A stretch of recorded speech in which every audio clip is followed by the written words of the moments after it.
And start. Please, can you check the sound for me?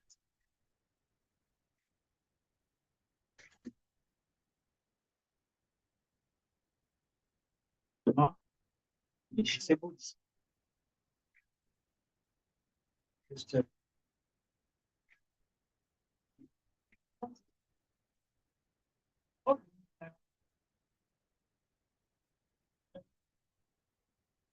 I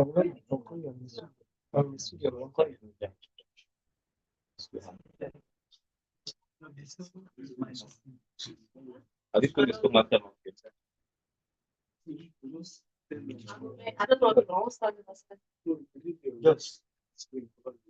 That's the account. It's one of us. Yes. Hello? You think that you're disabled? Come inside. IPPA building, come inside. Yes. First floor, the ground floor. Yeah, ground floor. Just come inside. You'll notice the Unical radio. Once you should I just take it out? Okay. What's his name? That's the echo. Chocolo, it's not a Chocolo of bloody drastic. What's that? Sorry, that's intro, that poetic intro, please. So that we do the same thing like we did the last. Hmm? Bro, Please. who's covering that opening? Ben, where's the game?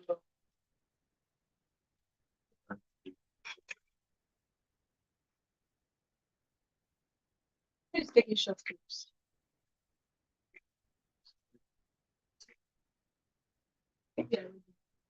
Walking.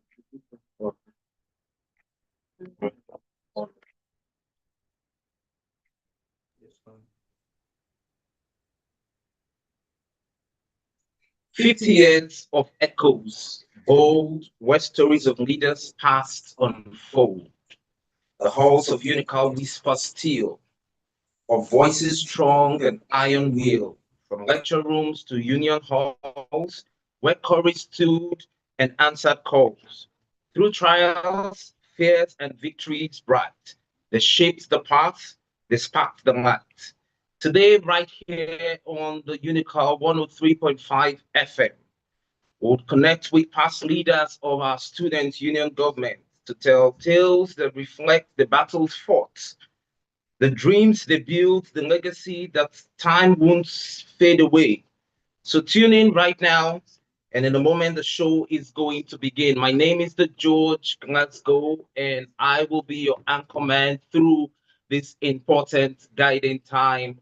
It is an excellent time to be here. In a moment, we're going to introduce our guests, and the show will begin. But right now, we'll start off by taking the University of Calabar anthem. My name is the George Glasgow, and it is show time.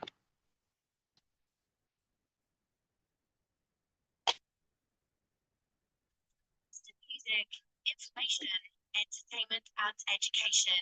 Stay locked onto Unical Radio International, 103.5 FM. Listen to this special. For the very best in music, information, entertainment, and education. Stay locked onto Unical Radio International, 103.5 FM.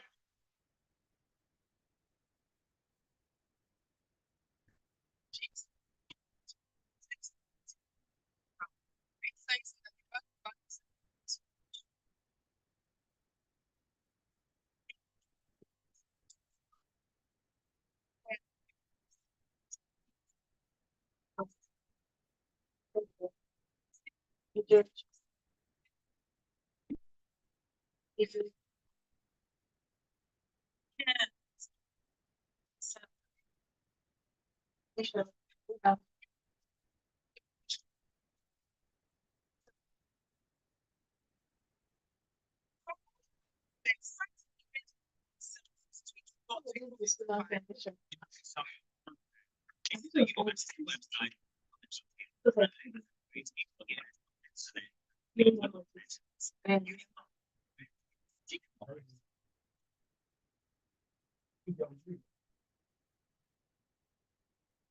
the very best in music, information, entertainment, and education, stay locked on to Unical Radio International 103.5 FM.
Greatest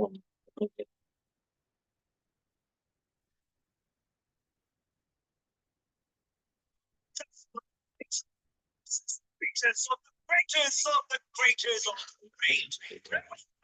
Raise your hands in the air.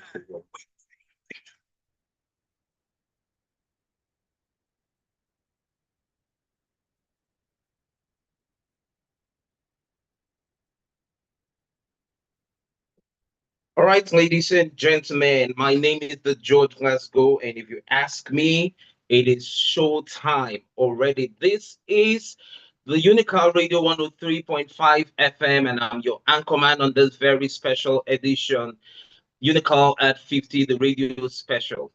In the studio this morning, this beautiful morning, right in the paradise city of Calabar, a very special guest whose hand, one time or the other, commanded the affairs of the student union government in the University of Calabar. In this room, I have four past presidents of the student union government live with me. In no very special particular order, I will introduce them one after the other, and then the show will begin. In his time, he was a very, very, very intriguing leader. He took out his time and he was very concerned about the welfare of students and put out his strength. His energy was everywhere around Mangabo, from main camp to female hostel. He goes by this very special name, Comrade Fufu Anthony. Right now, he serves in the government of Cross River State as a special assistant to the governor on student orientation. Please, good morning, comrade.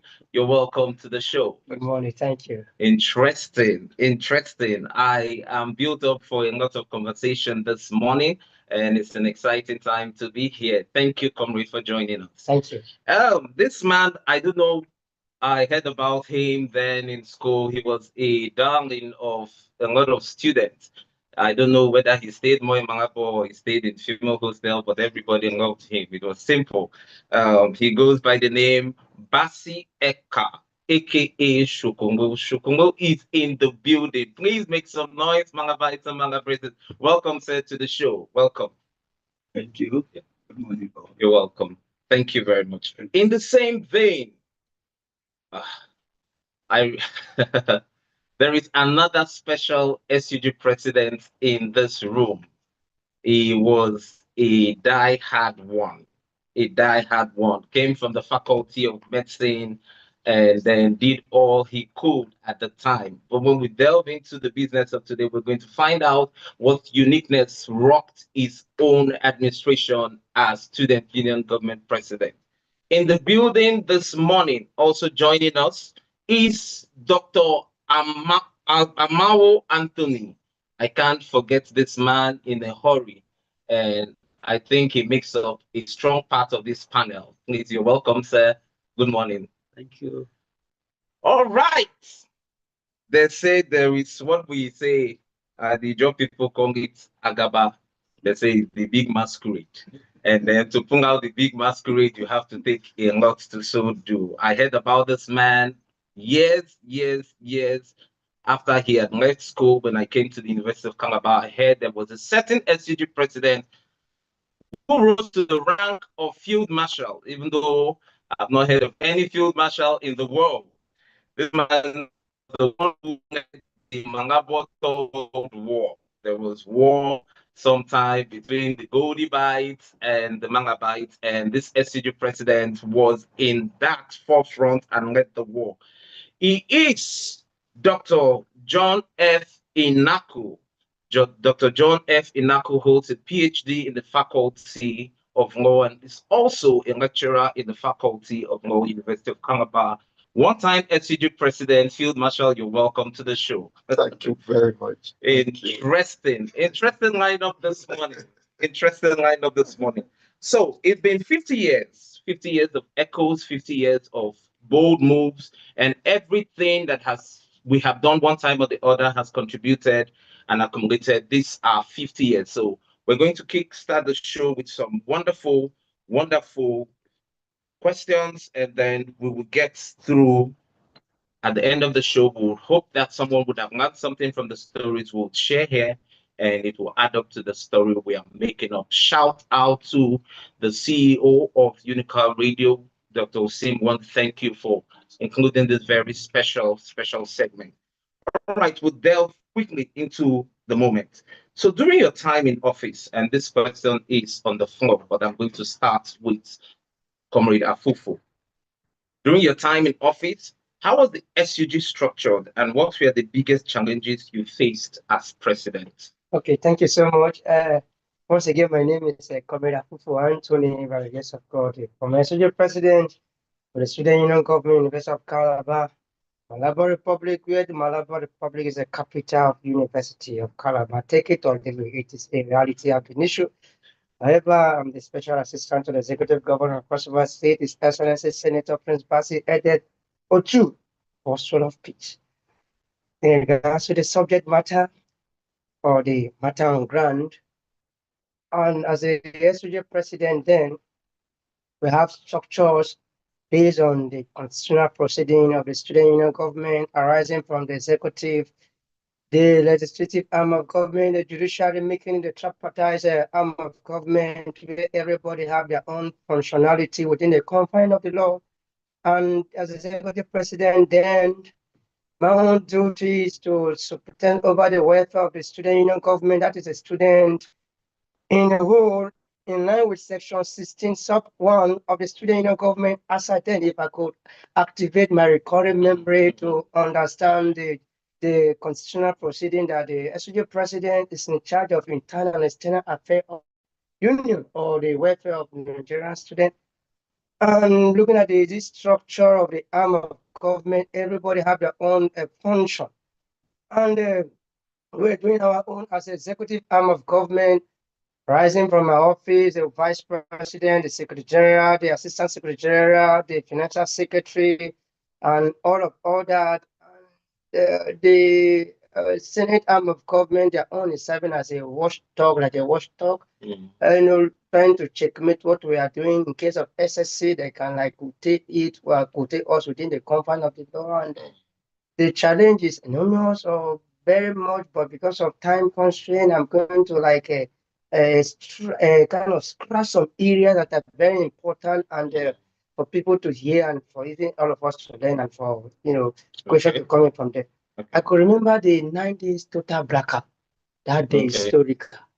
Okay. 9 days total blackout. You know, the barrister John Inaku, the Holy Field Marshal, historically make some striking point before the studio started. Mm. He said, "We will say the truth." And at that time, I checked, fighting issue is not a crime, and it's not offensive. Okay. That is to say that we will say it all the way it is. That is why we have been projected to say something. Okay. Yes. The university they were owing NEPA or some electrical bill, like they were not paying bills. I don't know, maybe something happened, they couldn't pay the bill then. So the NEPA came and disconnected our life. Okay. The whole entire University of Calabar was total blackout Okay. for 9 good days. And that 9 good days, day one, it was like seeing a joke. Day two, seeing a joke. Day three, almost the student gathered and said, "President, we must rise." And I said, "Rise to where?" They say, "We cannot continue with total blackout." They pay school fees. Some people say they pay school fees and they are not enjoying their benefit of their school fees and what is happening. And what happened was that since they disconnected the light, the worst part of it is that SANU, the non-teaching staff, also went back on strike. Okay. So the powerhouse was shut down, that we couldn't even alternate to do a power supply. Okay. Like to on the lister or the generator. So Okay. nothing we could do. So then I said, if there's anything like non-academic staff strike, they should go to their house so that the student, they cannot send Nigerian student there to earn generator. I said, wait, so they have faculty of engineering. Okay. And they couldn't send all the same. After the 4, day 5, day 6, then day 9, we all got angry. We said, no, it's hard time to take the bull by the horn. Okay. We went to the secretariat of the non-teaching staff. We say what is happening, because I understand that before you enter confrontation, there must be kind of a dialogue, consolidate, then confrontation. Okay. So I entered dialogue with them. I said, "Come, what is happening?" They said, "No, they're on strike. They cannot do this." I said, "You look, if you're on strike, kindly pack your things and go to the house." Okay. So that we know that this is campus. We students are not on strike. And they were saying, arguing after the whole thing. I told them that, okay, we are going to the powerhouse to unlock the chain because they closed the gate. Everywhere was shut down. We have access to the powerhouse. We disconnected the chains, and perhaps we met with the president of the non-teaching staff. We told them, please, 24 hours ultimatum. If you don't, allow us to have access to the powers or supply us power, so that, because notice that if there is no light, you cannot supply water. Okay, so automatically, both the in fact, yes, it was obvious. And the teammates, they will transfer themselves down outside Golden Market to fetch water. It's as bad as that. Chapel of Redemption, that is the only source of, sometimes they can give us a helping hand to fetch water, no water again, because of too much of workload on that aspect. Students were going there too much. And now we told them, no, look, it is too much. Our students are smiling. Everybody is finding it so difficult. So at the end of the day, glory be to God, the 24 hours ultimatum before it could elapse, I think close to 1 hour, they now supplied us lights. I could remember Senator Basi Edel to supply us through Ajaja, the former NAPSY president, 150,000 liters of water. Okay. And we told the management, please, it is high time we stop all these things. We intend to go on peaceful protest after we have gathered all the whole placards and the rest. And this is seriously seriously memory, and well, that is what the show actually is about. In the words of Chimamanda, she said every time in her speech on TEDx when she talked about the danger of a single story, say when we talk about one side of the story, you rob the people with dignity. So, and that's why we have this lot to do the very many sides of the story. All right, straight up, I would hit on the people's leader, Comrade. I like to just I call him Shokongo more than Vasi Eka. All right, Vasi Eka, we would hear you. Let's just hear your part. You can flow. Yes, sir. Go ahead. Thank you very much for this great opportunity given to me. I want to thank the entire University of Calabar management and the students for all the support they gave to me during my tenure in office. Yeah. Which actually you were part and parcel of the people that made me. I can never forget when I came to, is it what's that your leadership is? Daniel generation. Daniel generation of our time. And then you asked me one question after everything. You asked me, do you take a call? And I said, yes. This is not my status. Because you have to tell this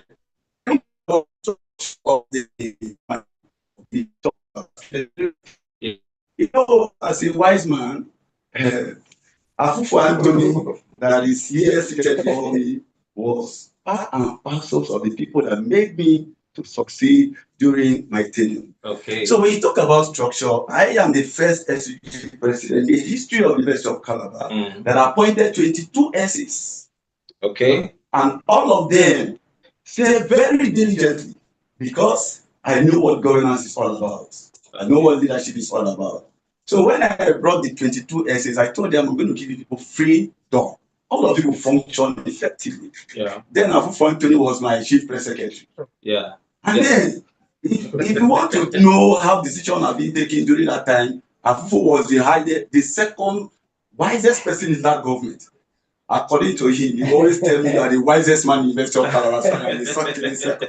So what I did was that I gave all of them freedom. If somebody like Afufu can, as a chief press secretary, can go to a faculty, a department, and stop election, that is all their function. And director of environment go around and make sure that everywhere is neat. Yeah. So that structure had to continue. And everybody was like, what is really happening? Yes. And then secondly, the structure, I asked myself a question: how do I bring peace in Calabar, University of Calabar? Yeah. I have to inculcate all, sorry to say this, I'm being sincere to the students and the leadership of the University of Calabar. I have to involve all the secret code heads. I call them for a meeting. I said I'll be meeting with each fraternity every month to discuss with them. What we need is the security of our students. What we need is we come together to make sure that there will be peace in University of Calabar and Calabar. Today, there is no secret code fights in Cross River State. Courtesy of me. Okay. I'm not bragging over that. Because when I brought all of them together, I pushed some to parliament, I pushed some to presidential support, and the end of the issue, all of us will just be aware because we have a platform. Issue and so today, this is interesting, and there is peace in Calabar, there is peace in the and now, when you talk about the highest challenges I ever had, yes, you know, in the history of the University of Calabar, I am still proud to say that I am the first in the history of Unical students to become a president in the world. It's not easy, though I did my first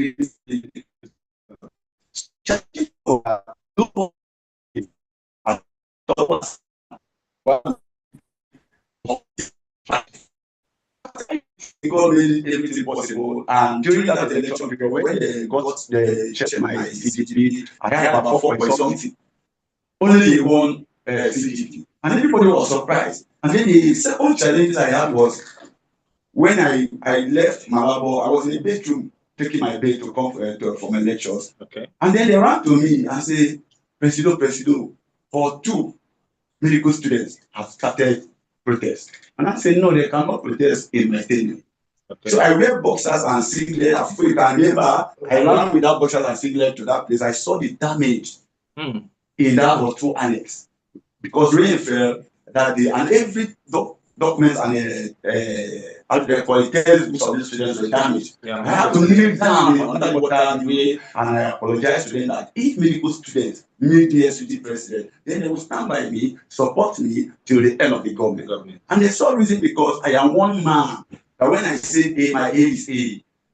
It might be delayed, but I will make sure I fulfill all my promises. Okay. So what I always do that time is that once I say if there is no lights between now and 6 p.m. in the evening or 7 p.m. in the evening, I will resign. Know that you are going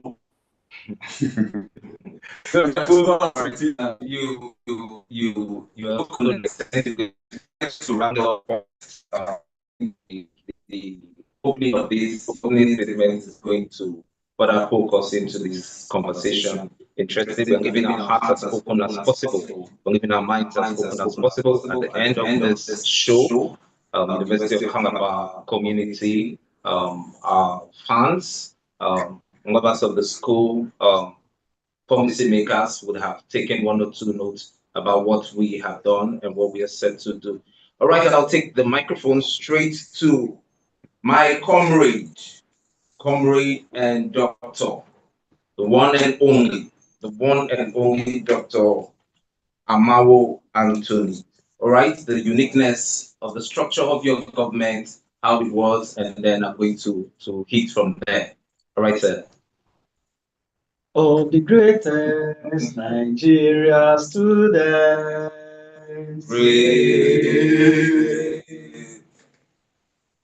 Once again, I want to thank this media house, Unical Radio International, Yeah. with the motto Education Beyond Barriers. That has been proven over time. My gratitude again goes to all Malabites and Malabases within the campus and those in diaspora. It was a very remarkable journey through this institution. And by the grace of God, we've been able to come through another journey in the course of studying within the university. And this 50th anniversary is equally remarkable to me as a person. Yeah. The structure then is the same structure as it has always been established within the conference of the university. The most important person in the university is the student, and we had always made that known. The most important person is not the vice chancellor, it's not the professors of the university, it's the student. Therefore, that year, one person was the most important person and the most important structure. Then the structure there was just the student welfare and then the peaceful coexistence of the university, which was going to be the collaboration between the students and the university authority. Yeah. Therefore, the structures were just a two-dimensional structure. The students, made up of the university's student union, cut across the faculties, cut across the departments and the various institutes. And then in the collaborative aspect of it, on the other side of it was management. We played it all through within the confines of the law, maintaining these structures in order to maintain law and order within the university and to keep the structure of this institution and the name going. We did all within the confines of the union, from which we have the various arms of government, the legislative arm, the judiciary, and the executive. While piloting the affairs of this union, we had in mind, which came into fruition, that we had to integrate. It has not really been a very easy going thing as it used to be, but the center of it were faculty and departmental president. Okay. That is why we had less of criticisms from where sometimes they used to say, this president is this one is that, because there was that integration, that collaborative inclusiveness, that wherever it were, as it was going to be necessary, faculty heads were going to be included. If the population becomes too much in certain meetings, then the forum chairman, who was the chairman, the faculty president elected by their own presidents themselves to represent them, was going to be. The legislative arm will be represented, executive arms, which was definitely going to be those who were already elected as union leaders, and then parliament and judiciary. So the structure ran through these very areas, and then the collaboration continued with management. It was a challenging time. The story is not there. We are going to get to that very point. All right. Yeah, I would like to also get to that point. It's good. We say this. The opening statement will talk for the rest of the questions, and we're going to have an eventful time right here on the show. This is the Unical Radio 103.5 FM right here in the paradise city of Calabar, University of Calabar. Now I'll turn to the Field Marshal himself, Dr. John F. Inaku is in the room, and we're just going to get your opening statement. What was the structure like? I think Comrade Afufu and Comrade Basi are echoing to what Amal has said concerning the structure generally. It's been that way. So what was it like for you, sir? All right. Thank you very much. Unical Radio and the crew, the people behind the scene, and the anchor of the greatest Malabite and Malagraces. Greatest Basa. Greatest Bobo. Greatest Bakagbiki. Give small area to enemies of Unical. Well, Dr. John Fidelis Inaku, I consider it a great privilege to be afforded this opportunity to go back memory lane. Yes, sir. My structure when I was SG president, consider it very irregular and amorphous. Okay. Because of the way I came into leadership. Okay. We'll get into that later, but I didn't have parliament. I didn't have judiciary. Okay. So the workload was on me. Even though I desired parliament, I didn't allow to carry all the load, all the students, all the loan, SO members. It's challenging. I don't intend to too much on that. We'll get into that later. But one of the greatest moments of challenges I had, my government was leg deep in challenges. And that's what made our stay as union leader very momentous. Okay. I was the first SUG president to be deprived of having direct access to the student union government account because of what had happened. So when I came in, there was what I call fund capture. Okay. So I didn't have access to the student union government fund. And it became difficult even to get fund to execute program. You have to go cap in hand to beg because of what had happened. But I think my moment of greatest challenge was not even when I was in office. That was when I had left office because the Malabo Third World War didn't occur in my tenure. Okay. I had handed over to my predecessor and to my successor rather. Okay. And 2 weeks into his government, that war erupted. And he was too young to handle the situation. So I had to go back to the trenches. That has been the greatest challenge of my life. Wow. I've always been this person who has been very concerned about student welfare. Okay. The way and manner that war erupted. In this campus for 3 days and 3 nights, there was no brush in my mouth. I didn't have opportunity to change, not even food. Sleepless night for 3 days and 3 nights to ensure the safety of students. And it became more challenging when the school was shut down. How to ensure the safety of the students from Malabo to the park and to their various destinations. I didn't want the blood of any student shed. So I was in a dilemma how to ensure their safety because that war was with the Goldie Bite. Okay. That story, as I remember it, thank God we had no loss of life. But the strain on me was such that I nearly gave up. And to worsen the situation, I was declared wanted by the government of the day. Because when the governor then came into campus, then I had the student took me out, I was somewhere. When he climbed my solidarity point without permission, the student responded. Because that solidarity point was meant for the president of the union and no other person or any other person under his permission. So when the governor in company of the DPC administration climbed the solidarity point without the president of the union, the student reacted. So they smuggled the governor out. So the governor declared me wanted. Because all the students were saying, all we are saying, give us John Unical. The student thought I had been arrested because I needed to release a student that was under stress somewhere. And I told the student, I was carrying my life in my hand and going. If I do not return to the campus by 9 a.m., presume I'm dead. Do whatever is possible to retrieve my body. Wow.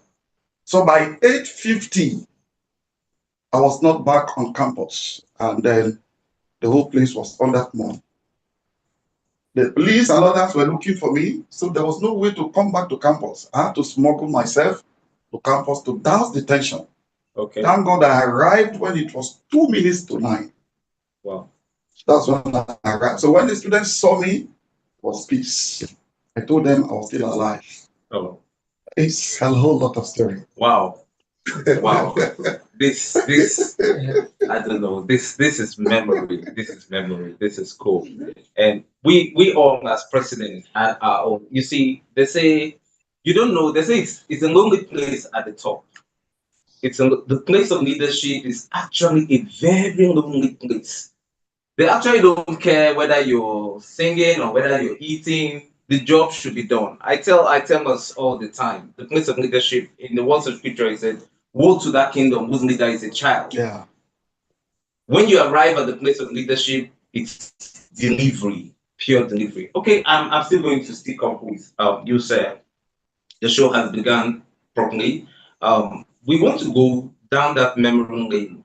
If we had Mangabo World War Three, the Mangabo War Three, that means we had a two Yes. and we had a one.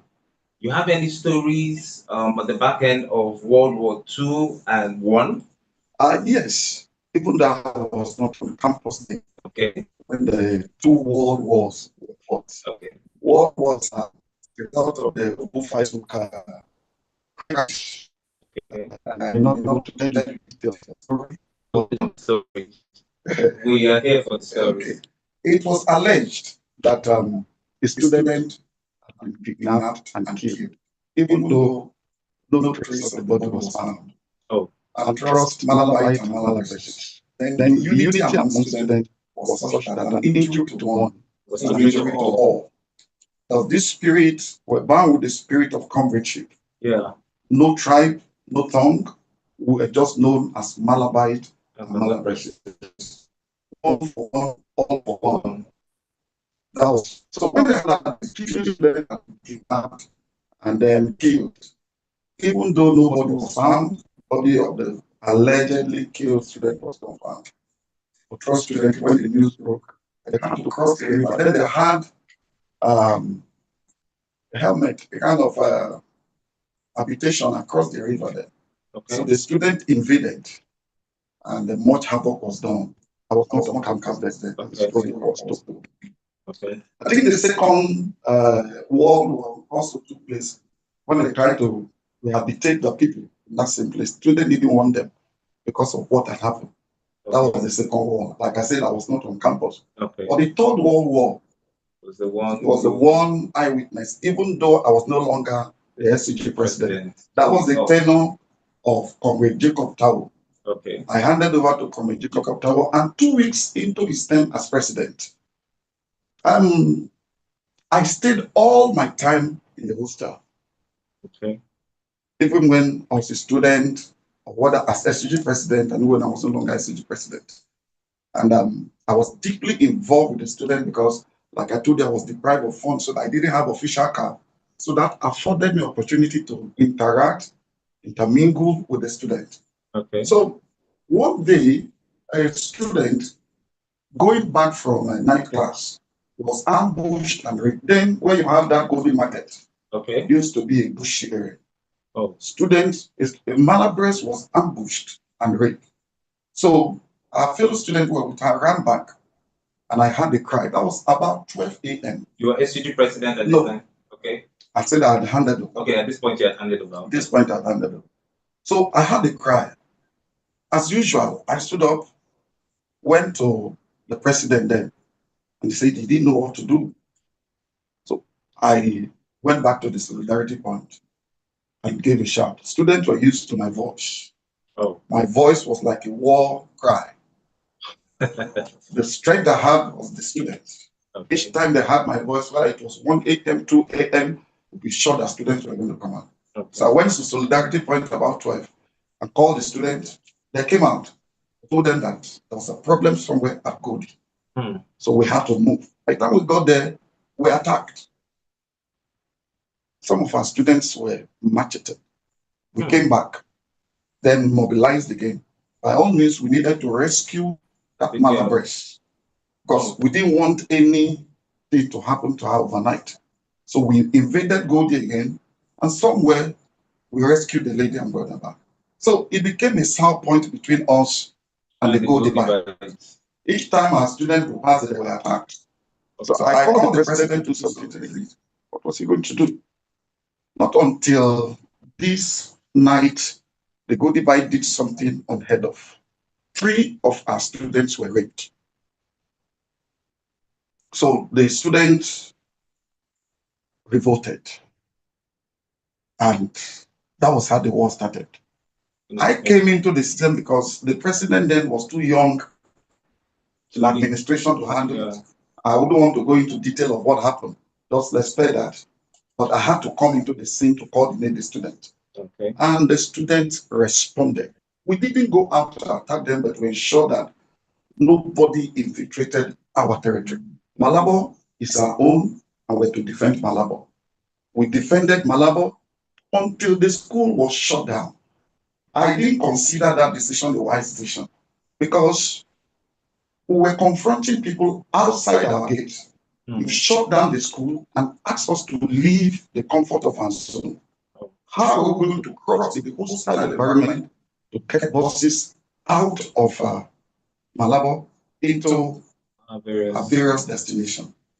I told the school authority that the decision was unwise, but the administration was under pressure because the belief was that as long as students were on campus, the unrest was going to continue. But I told the vice chancellor then that the unrest wouldn't continue if the Goldie bike continued the attack.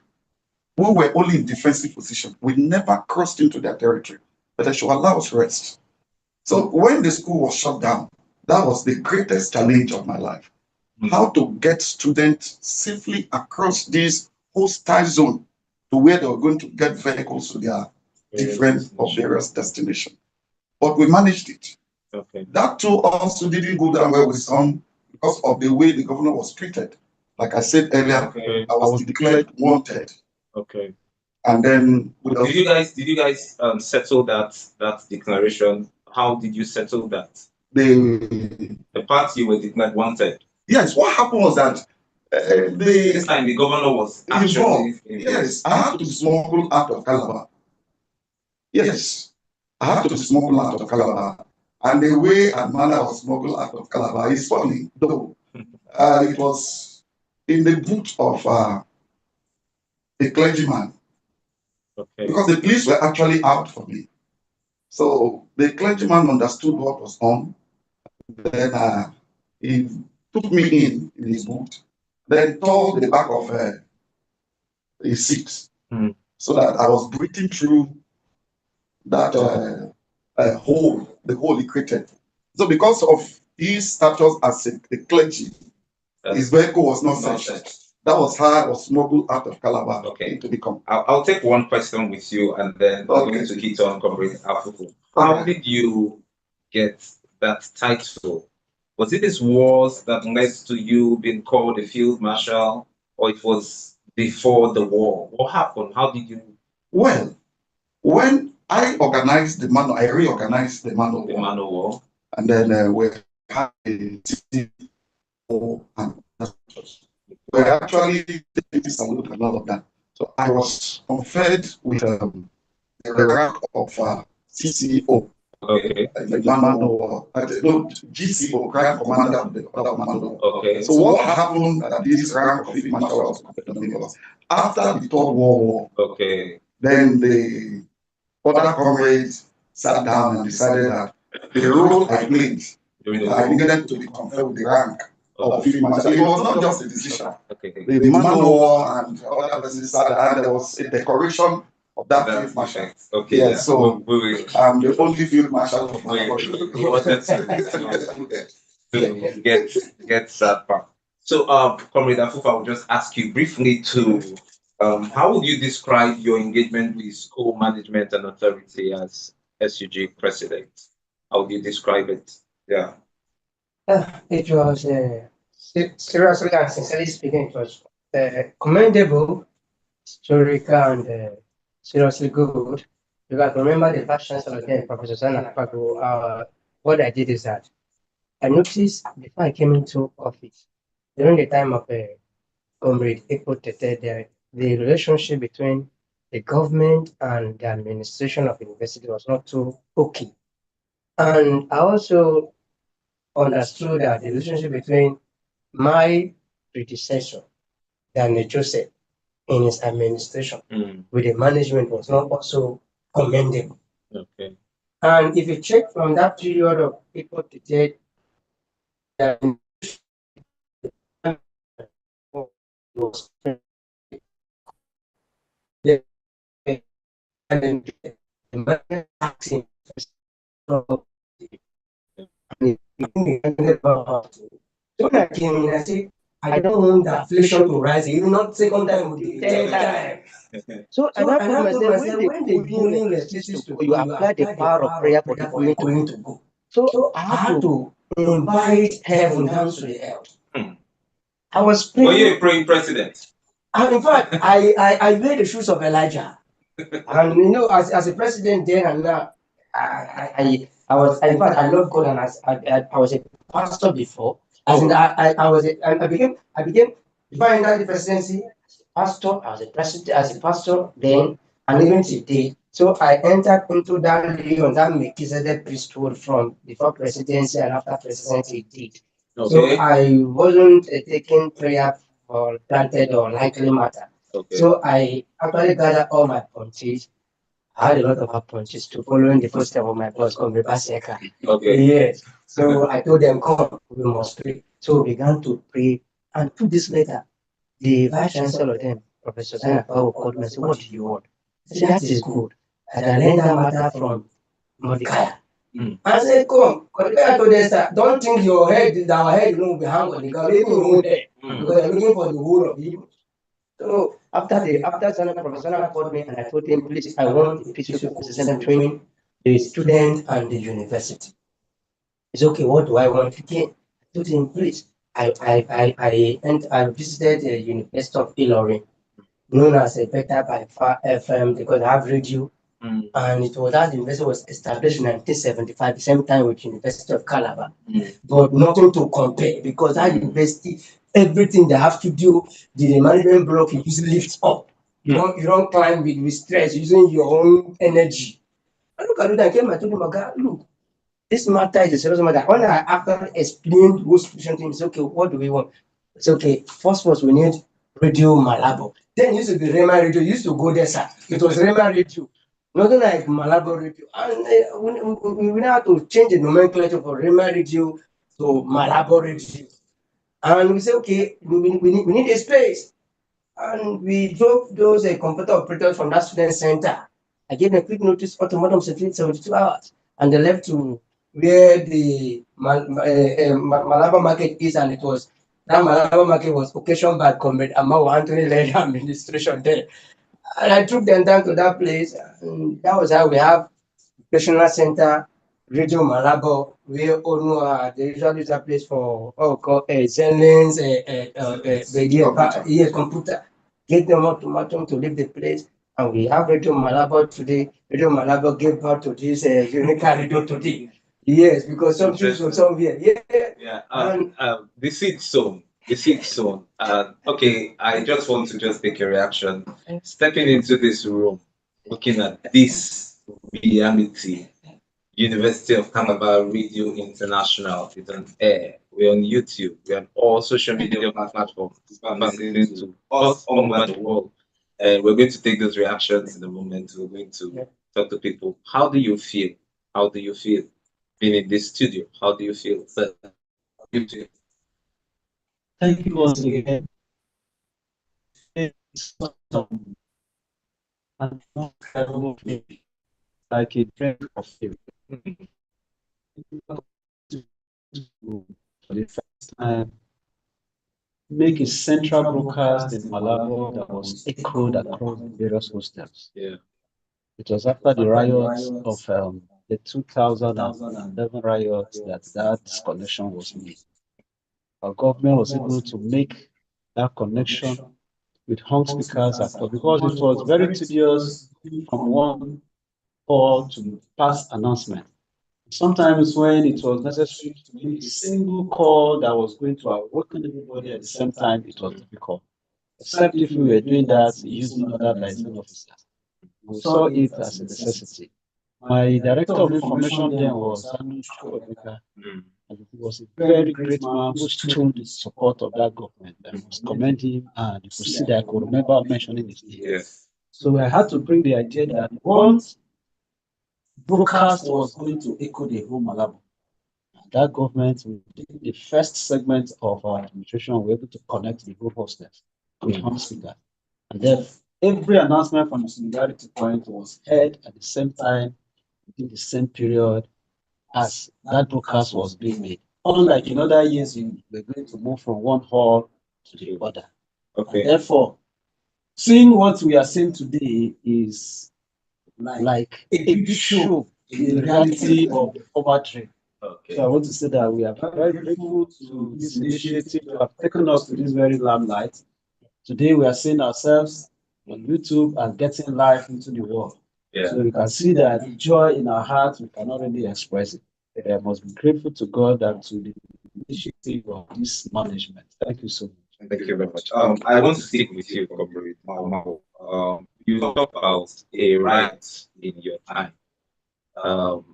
That's part of the story we want to get firsthand from you. I want to hear, how did we break into a riot and the whole story that surrounded that period. You were SCG president at the time. Yeah, so let's take it from there. All right, thank you so much. If we have to maybe modify the nomenclature, we'll say students and demonstration and Yes. protest. Yeah, because the word riot is not synonymous with us. It's intelligent riot. I can say that probably the way it was, the nomenclature was misplaced then. So it was just like you talked about relationship with management. We're very firm about our position. It was a two-way relationship, both collaborative, which was a very foremost thing to do, and at the same time, firmly assertive. We're not taking any no for an answer, but at the same time, we are very well understood, we were very well informed about what was happening. First, it was a problem of the country Nigeria.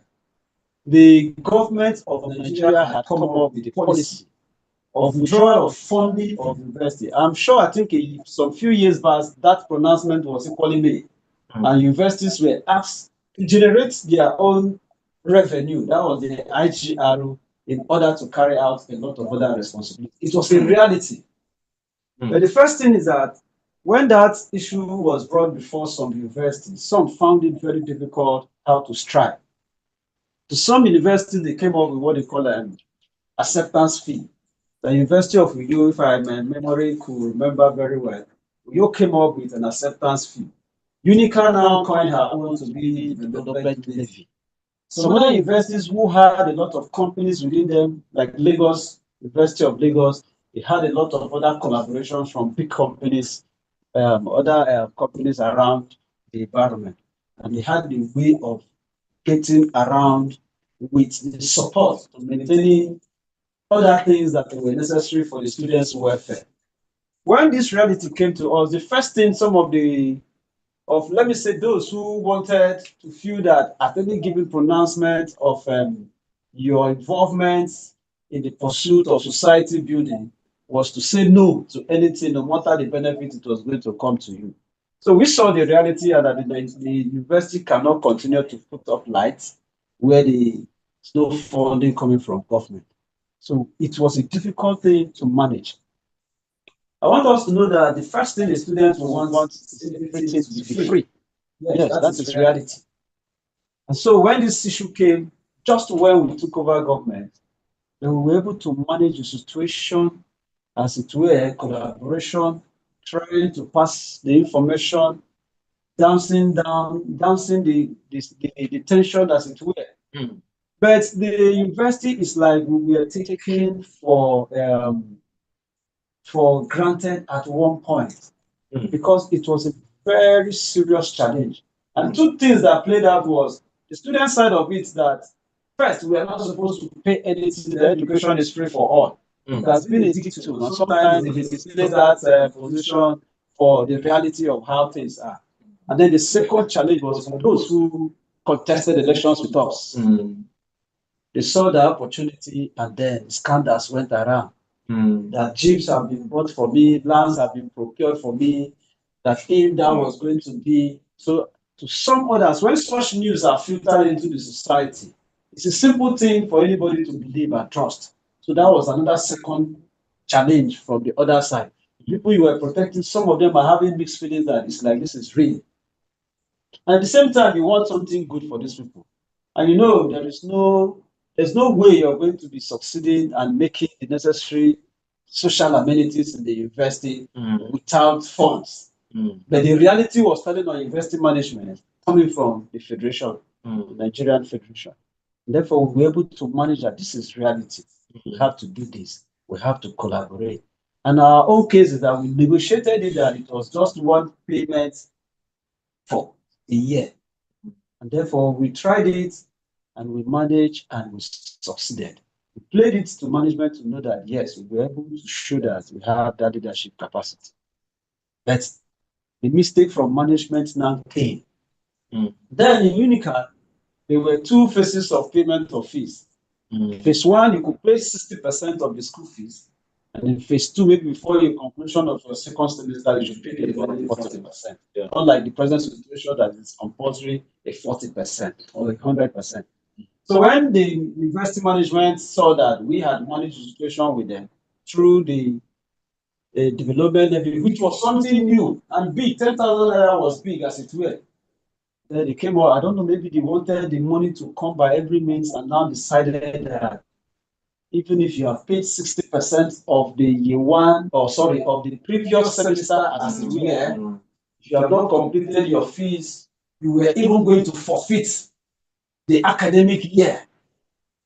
And it was shocking to say that if you have paid 60% and you have not completed the 40%, you're going to forfeit an academic year.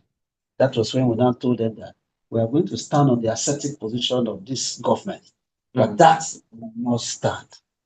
And we made it known to management from the beginning that this will not come to pass and it will not stand. First, when we made that declaration to them, they felt it was a nature. But to make them know that we were very cerebral in our dreams, we started the engagement in diplomatic writing to them. We wrote several letters, copied Senate, copied forums of deans of faculties, and a lot of those memos and those distribution of films were sent around. And I think that is one of the things that gave us the edge, even when they were accusing us after the demonstration, that there was nothing of that nature. Those letters were there, and they were well referenced. When we took this to the point of which management gave it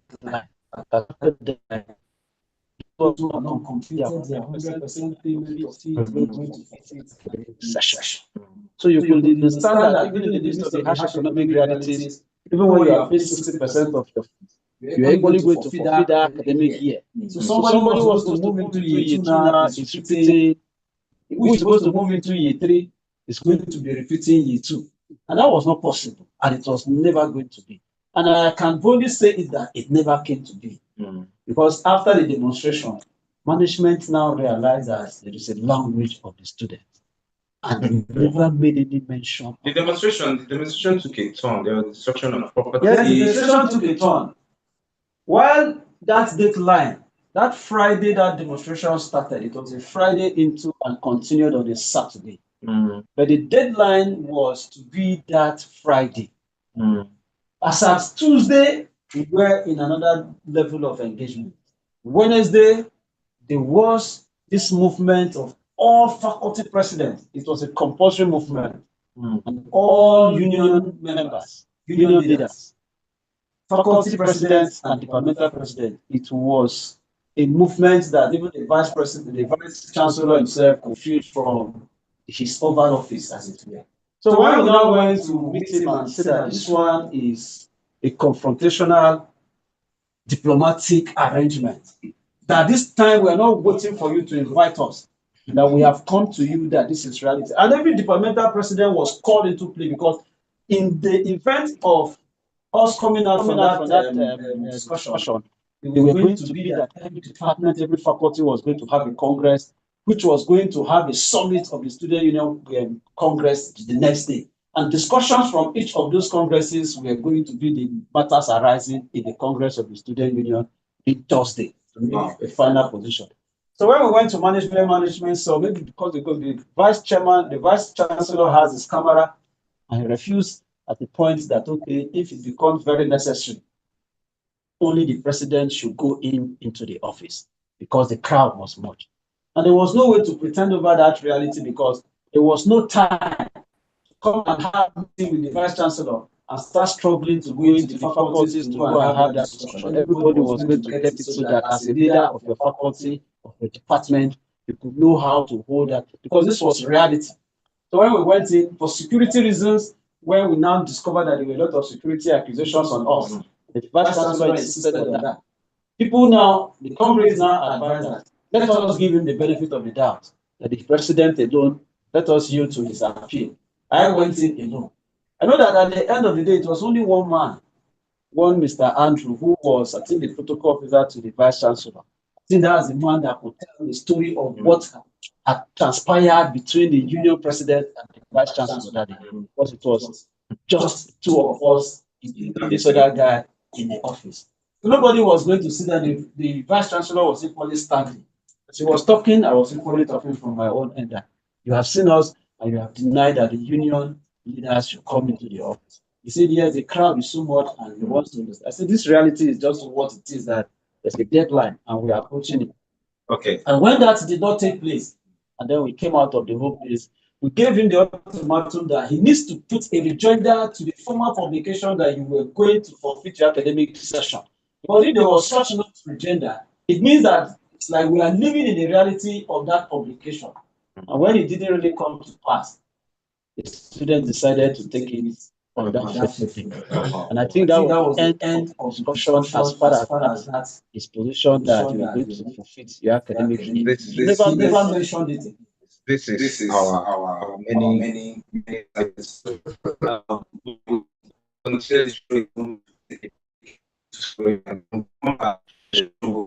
this is Unical at 50, the special on Radio 103.5 FM. My name is DJ Jojo, and when we come back, the show will begin. Wow.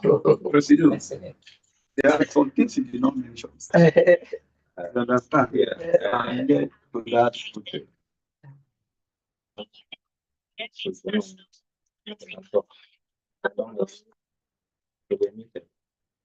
You know, well, most of there were two realities, two sad issues.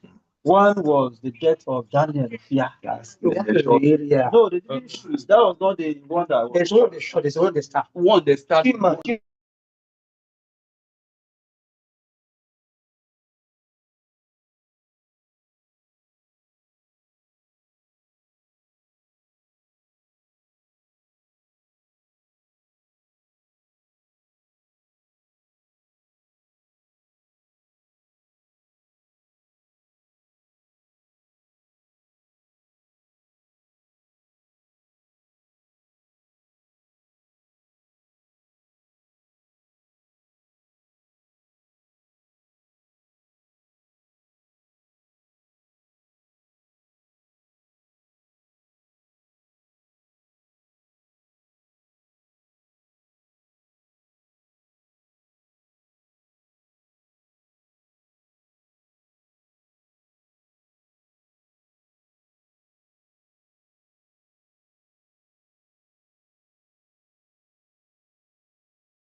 All right, welcome back to the Unical F50 radio special. My name is the Joe. Let's go and have been in the studio with his four gentle past SUG president, and we've been having a great talk time. And looking at the hour, I'm thinking we still have a little more time to talk about a few more things. Okay, now we'll take this very special question. I want to direct this question to Basi Eka. We ended off with Dr. Abawo talking about the riot. Now he's changed the nomenclature. He said now it is demonstration of protest. It is not in our DNA to go on a riot. And the field marshal is confirming that no, we don't riot. We just confront when it needs to be confronted. Okay, so to Basi Eka, what role do you think the students' union should play in national politics and activism? What role do you think the student union government should play going forward? Now we're looking at the present and what the future could hold. So we'll take it off from there. Okay, thank you, Mr. Moderator. I think the students have a very high,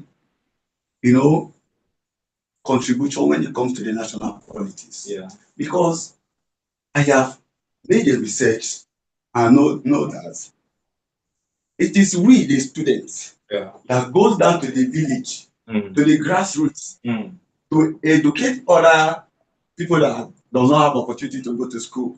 You understand? Yes, sir. To tell them why they should vote a particular party or somebody. And then secondly, our parents have a lot to do because if the student doesn't participate, how would they lead in the future?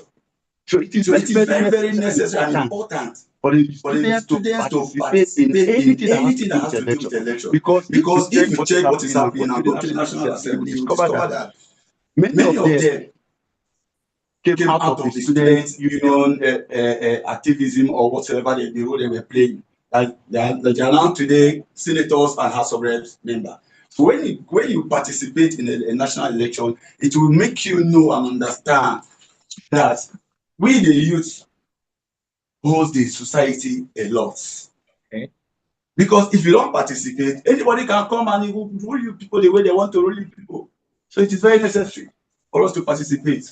Okay, interesting. Going with that, I would also want Comrade Afufu to just share in a word with that. Comrade, you are SA to the governor. You're in government. Yes. The SA to the governor of Cross River State on student orientation. So I want you to weigh in on that. Thereafter, I'll have the field marshal say something on that. Okay, in adding to what my boss, Comrade Baseka, said in regards to the subject matter concerning the role of a student and the national policy. First, I'm the special assistant to the executive governor of Cross River State on student orientation. It is directly incumbent on me to say something concerning that. A community without communication is like a communicant without community. That is to say that. Say that again. A community without communication is like a communicant without communion. Interesting. You can ask the Catholic members about that. Being a communicant, we get yes. What I'm going to say is that one of the roles that the students need to play in a national policy, number one is their orientation need to be reoriented to have a good perspective concerning how the policy of the government look like, so that they can key in and engage into the matter, so that their own will not be deviated or different from that of government policy. Okay. First, there should be a national campaign of what the government have for the society or the student. Yeah. For the student to also engage in that policy. Okay. So that the government will not be doing A while the student are doing B. Okay. There shouldn't be any contradiction. Okay. Now, two, there should be this symposium between the government and the student. Okay. Like national symposium, let us talk. That's when I target community engagement. Okay. There's something you're doing currently. I think you're being engage in stuff. You have Exactly, an event something like coming that. up, something And sometime this actively, week. as you speak, Okay. on the 13th of March, the Target Educational Orientation Summit, Yes. where we orient Nigerian students that are concerning the policy, the good policy of the government, what the Okay. government have for them that need to keep And in. how they can Like keep yes, like this educated. next fund, example, Yeah. next fund, Yeah. this loan issues, and also what the state government have for them. All these things they need. We celebrate you, comrade. Yeah. You are representing and flying the alma mater, our flag, very well. We commend and celebrate you. We're going to open the phone lines in a moment. We expect to get calls from our audience. We're going to open the phone line, and then the number to call is 0809-444-4058. If you're coming into the studio, the number to call is 0809-444-4058. We'll be expecting a call very soon. While we're waiting out for the call, we'll take out this question with our field marshal. What do you think students' involvement in national policy and All right, thank you very much. I'll differ a little bit from my comments. My point of difference will be that we cannot expect that students will just follow sheepishly, and then there will be no point of divergence between the student and the government. In the sense that if you take into consideration the situation of our country today, there is a depreciation in the quality of governance. And that depreciation emanates from the depreciation of quality of unionism on campus. Yes, because like they rightly pointed out, most of the people out there holding one political office or the other came from the student angle. yes. But the point that guides student unionism is different from politics. Yes. The point that guides us in unionism, if we carry that same point into governance, our society would have been better. What powered that new generation? Because we may not have time to go into that discussion. Yeah, We actually will not have time to ask. For instance, Professor Ibarra was my vice chancellor when I was SSG president. Okay. And at the time, Professor Zana Bago, then charming young doctor, just came from the West of Benin, was appointed dean of students. Was my dean of students. My coming or being sworn in as SSG president was momentous. Maybe I should tell that story that sometimes we need to confront powers with the truth. Okay. Okay. And I thank God for the person of Professor Ibarra. Now, the way I came in, I won my elections, but some people went to court, not Malabo court, the High Court here, and obtained injunction. And then it dragged for a while. So the school management decided, their management meeting, that they were going to call off the elections. And then they invited us. They are taking the decision. They invited us. In that meeting, Professor Varesu was there, Professor Beliko was there, Professor U.J. Ekpe, who late now, was in that meeting, and other persons were in that meeting. And then the Vice Chancellor announced to us and said, well, because of the pressure that has been brought to bear and the drag because of the court injunction, management had decided that the election was cancelled. That if we're interested in recontesting, we can go back to the field. That was a decision, not an opinion. It was done with, and then being the president-elect, Thomas Swanee, with surprise, I was in my year 2. I had not obtained any degree. University of Calabar was my first point of call. So I stood up, and then I greeted him because I needed to respond as the president-elect. And I told him that, oh, I had never obtained a degree anywhere before. This was going to be my first. So I don't even know how a university degree looked like. But during orientation, I was told that when I'll be given my degree certificate, to be written that I have been found worthy in character and in learning. That means the emphasis of the university in my learning would be character first before learning. And that my short stay in the university has also taught me that there are 3 ways I can learn: by precept, by practice, and by observation. Okay. And that one of the most intriguing ways of learning is by observation.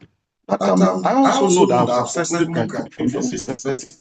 And then one day, when I'm under pressure, I will remember the decision I've taken. And I looked into the eyes of my vice chancellor as a year 2 student. I said, I have looked at observation today, and Professor Ivara Jemo Isu taught me that when a leader is under pressure, he should take decision in favor of injustice as against justice. That's what I've learned from him. And wherever I'll be saddled with responsibility, I will take decision in favor of injustice. Should any man ask me, I'll tell them I learned it by observation from my vice chancellor. I sat down. When I sat down, the good professor opened his mouth, no word came out. He opened his mouth again the second time, no word came out. The third time, I'm speaking on, like, wherever it is, I'm sure he'll be smiling, because we became good friends.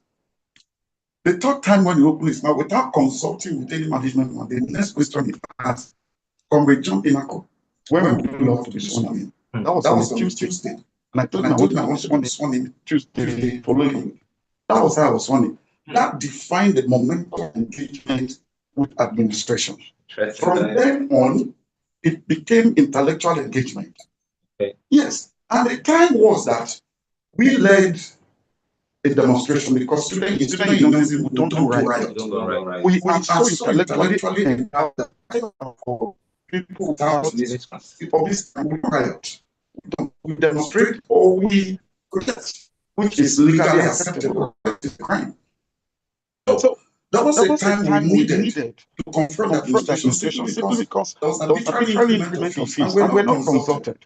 And we told him, with due respect, we're not negotiating from your point of increment. We're going back to ground zero. And before you increase school fees, we are critical stakeholders here. You should carry us along. So I will have something to tell the students. What you have done is like ambushing us, making us look like we're not qualified to lead the student. And then he insisted. We insisted.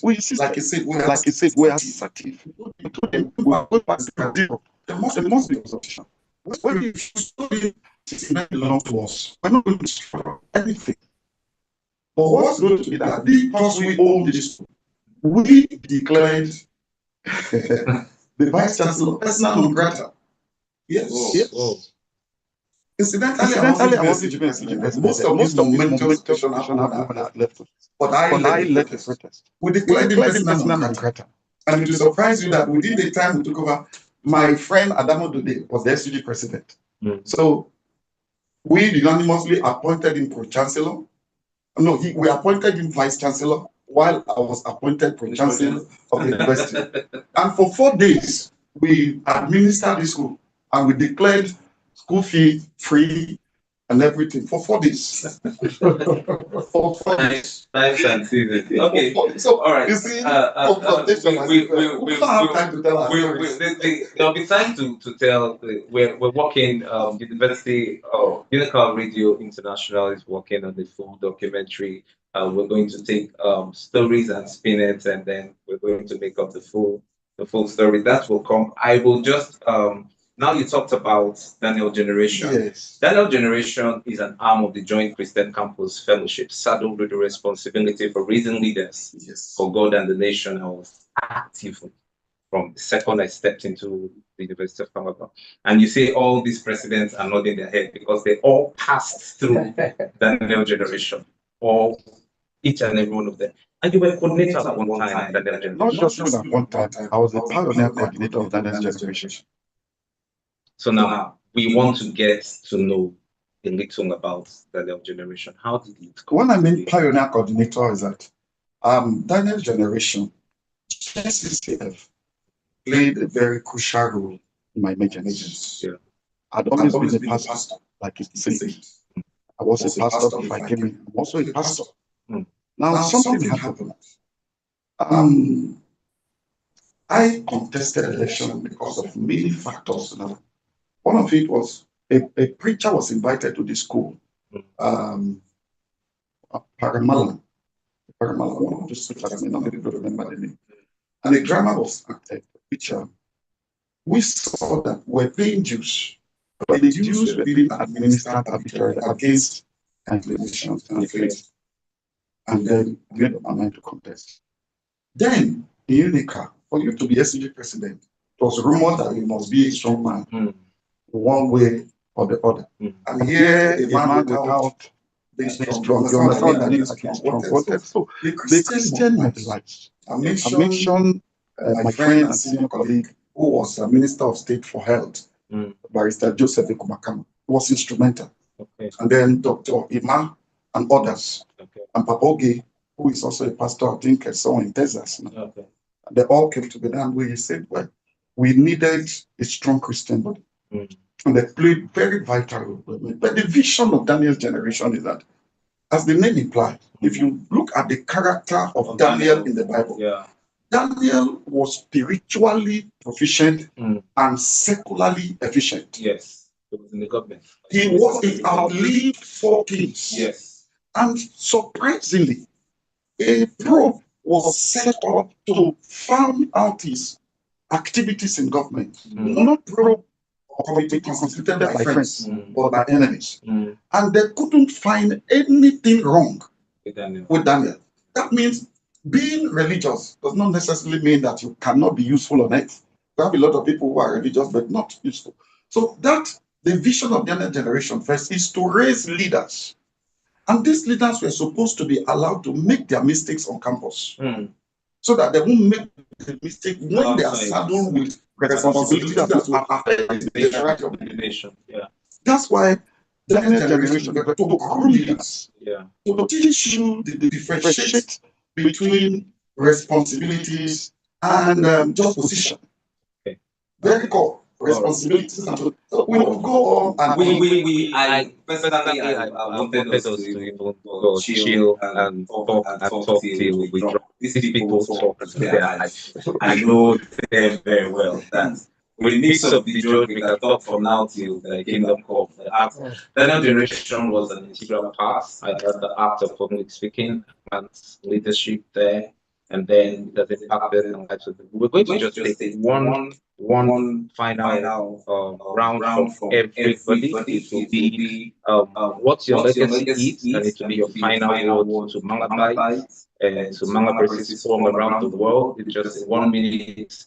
What's your legacy was as SCG president? Want to remember that, and then a final word to Malabites and Malabrites. And by the way, school has changed. Let me bring Malabo is not just for males anymore. There's a female hostess for 6 or 5 females now.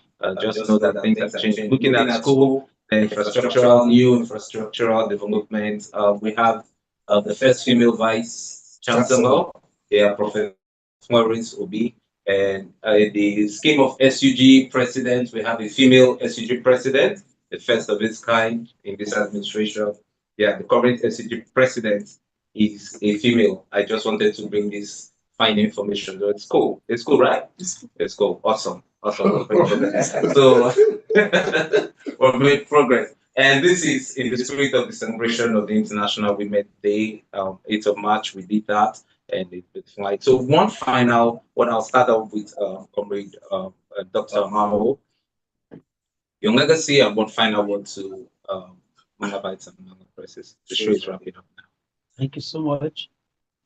The legacy of our time is not told by us, but the lines of it are out there for those who have read through, and the story is everywhere. In the time of our administration, by the providence of nature and God, there was those momentous events that has given that opportunity that anyone can read our story. The word I have for Malabites and Malabrites is to encourage every one of them to continue in their pursuits. I have 3 fundamental Ds that makes me pursue the course of my life, and I will still leave it to them. I have them as dream. You have to dream. But until you make a push, your dream remains just a mere dream. When you dream, you have to desire. When you desire, you have to be determined. That is the only way a dream can come into play. I urge each and every one of them to continue in their struggle. They say it goes, continue. Success cannot come without a struggle. Victory cannot really come without a struggle. I work for them. I continue to love them. I am a life member of this university by the provisions of that office as the president. Yeah. And therefore, every Malabite, every Malabrese is a responsibility I owe to nature. Thank you so much. All right. I'm going to take a word from our comrade, the essay to the governor on student orientation, please. Comrade Afofu. Thank you so much. Of course, in a legal matter, res ipsa loquitur means facts speak for itself. I have to say that my own legacy in the University of Calabar is even speaking for itself as we speak. And to the glory of God, I've been issued when I start activating our recurring memory to trace antecedent of an incident. What came back to this Unical radio started giving us some foundational aspect of it. And that we still have that radio, and we also have the Malabo High Court. We'll be hearing about Malabo High Court, and there is no place like everyone will just bring two chairs and sit down and pick. But today, if you go to Student Center upstairs, you see Malabo High Court that have a kind of a true picture of the real court. And yes, and those days you go to the hostel, you sending the use pen to number 1, 2, 3 of all the simple. Now, have a permanent plastic that is can split and other things and obsessive chair. But like I say, the language of res ipsa loquitur is a summary of the whole thing. Then speaking from the angle of a kind of a one sentence that I have to say, this sentence is for the whole Nigerian student who understand malabity tendency. The language is this: never you tire to acquire the desire you admire. When it backfire, don't tire to refire until you acquire the desire you admire and require time. Thank you. Wow.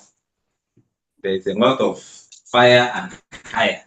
But we are grateful. Thank you very well. Thank you very much, comrades, for coming on the show. All right, the microphone is right now. We'll take this legacy comrade Basi Eka, aka Shofundo. I like that one. The show everywhere. Yeah, you trended as SCG president to the outside. We heard you. All right, so your legacy and one final word.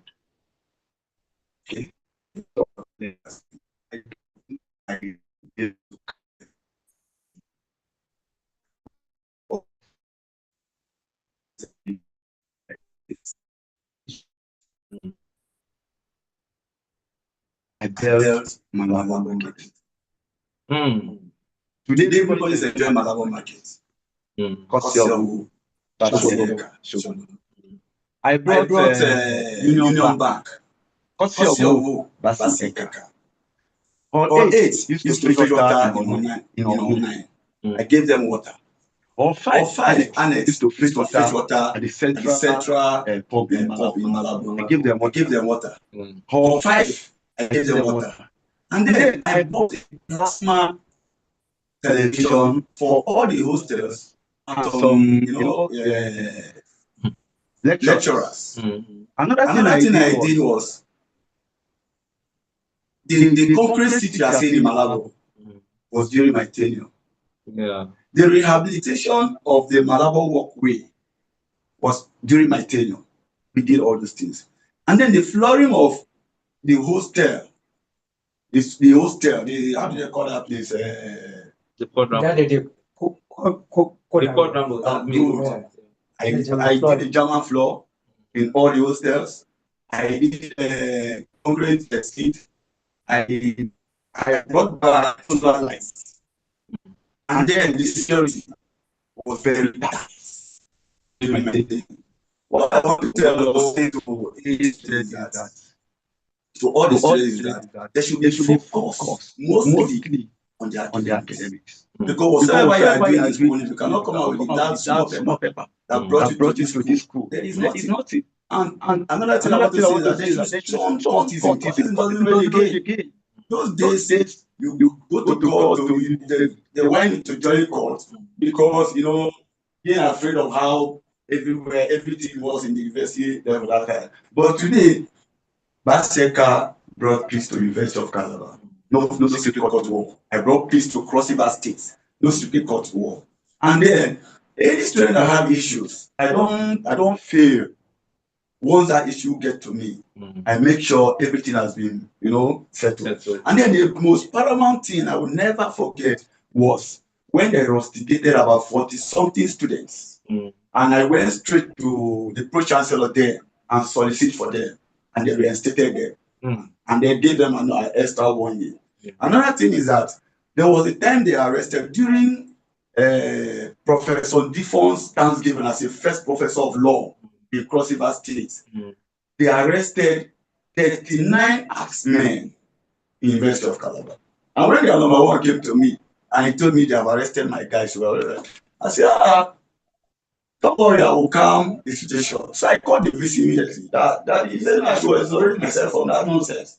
That they saw them with guns. I said that is how I call them for a meeting every month end. And I call them for a meeting. He now asked me, what do you want me to do? I say, allow the police to carry them. Because once you allow the police to carry them, I will go to the station and bail all of them out.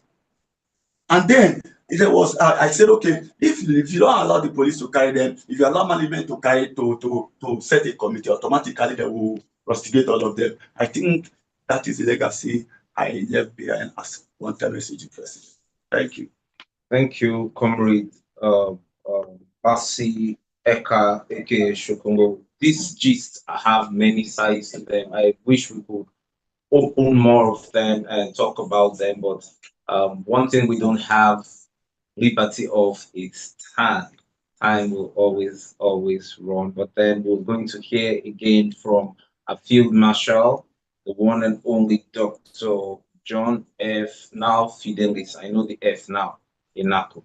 Okay, so you're going to talk to us in a moment, and we're going to call this a wrap. Thank you very much.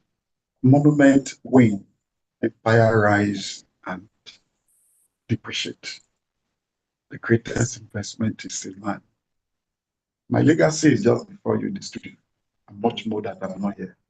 So look into their eyes, you see my legacy in them. Even you, my legacy. Yeah. In Daniel's generation. Thank you. And the name Johnny Naku was an inspiration. Yeah. And I think it's still an inspiration. Yeah. Many stood on that ground and said, Johnny Naku said, the days before they came on board, I wasn't on this campus anymore. Yeah. Once somebody said, I just spoke with Johnny Naku and he said this, students believed it. Yeah. There could be no greater legacy than that. Yeah, that's for us. It's awesome. Yes. And then what I should end with the story my father told me, the guiding principle. My father told me a story that one day a hunter was going out for his normal business and he saw a chick that a little of hand lie down with his tiny wings and legs up. And the hunter asked the little chick, why lying on your back with your 2 legs and 2 wings raised up? And the little chick was surprised. Are you the only one that heard that the heavens could do? Okay, are you the one that not heard that? Even if the heavens will fall, what is it you are doing? The little chick answered and said, let it not be heard that the little chick heard the heavens will fall and didn't do anything to stop it. So the hunter asked him, you mean your 2 tiny legs and 2? He said, no, it may not stop the heaven from falling, but this is all it had to offer to stop the heaven from falling. What I'm saying in essence is that do your best, no matter how little you think it is. Wherever you are, leave it at least a little bit better than you met it. Okay. Thank you very much. Thank you so much. I wish this could go on and on, but I hope there's a platform where past SCG presidents get to meet and talk about what's the state of our union. It's very important. You guys are guiding lights and in connection for all past SUG officials. It is important because these legacies will speak and forever it will. We from Unical Radio, we're working on a very serious documentary, and CEO and every member of the crew is putting on the task and work. So we're going to contact you at some point to give more of this gist. So it's been an enriching conversation. This has been a time we will not forget in a hurry. To our esteemed past SUG presidents, we deeply appreciate you, Dr. Inako. We appreciate you, Basi Eka, Comrade Fufu Anthony, and Dr. Anthony Mao. To our amazing listeners from all over the world, Manga Breasts and Manga Bites, we thank you for keeping a time up with us. So we're craving the audience to stay tuned with us. This is the Unical at 50 radio special with the George Glasgow.